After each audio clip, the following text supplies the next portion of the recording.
ఘరానా మొగుడు కానీ, రౌడీ అల్లుడు కానీ వాటెవర్. ఇప్పుడు మీరు ఆ సినిమాలన్నిటి నుంచి దాటి మెగాస్టార్ చిరంజీవి గారిని మళ్ళీ అభిమానులకి కొత్తగా ప్రజెంట్ చేయడంలో మీరు ఫేస్ చేసిన ఛాలెంజ్ కానీ, లేదా మీరు ఎంజాయ్ చేసిన ఎక్స్పీరియన్స్ కానీ ఒక్క మాటలో చెప్పాలంటే ఏం చెప్తారు? ఒక్క మాటలు అంటే మెగాస్టార్ అంతే. అంతే. సో ఆయన ఇచ్చిన కంఫర్ట్, ఆయన చేస్తున్న సపోర్టు, సో ఆయన నా కోసం సెట్లో, సో ఆయన నేను ఎంత ఇష్టపడుతున్నానో నాకు అంత ఫ్రీడమ్ ఇస్తున్నారు ఆయన. సో అదే నాకు కావాల్సిన ఇది. అది ఆయన అద్భుతంగా చేస్తున్నారు. సో నేను చెప్పిన దానికంటే ఇంకా ఆయనలో మీరు అన్నారు కదా ఎంటర్టైన్మెంట్కి ఆయన ఒక ఇదని, సో ఆయన నెక్స్ట్ లెవెల్కి తీసుకెళ్తున్నారు. ఇక మిగతా అన్ని మన స్క్రీన్ మీద చూద్దాం.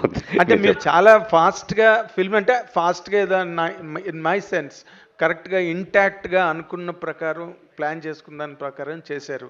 Really could you do it అండి? అంత చిరంజీవి గారి వైపు నుంచి మీకు లభించిన కోఆపరేషన్ కానీ? 7:30కి ఫస్ట్ షాట్ తీసాం ఆయనతోటి.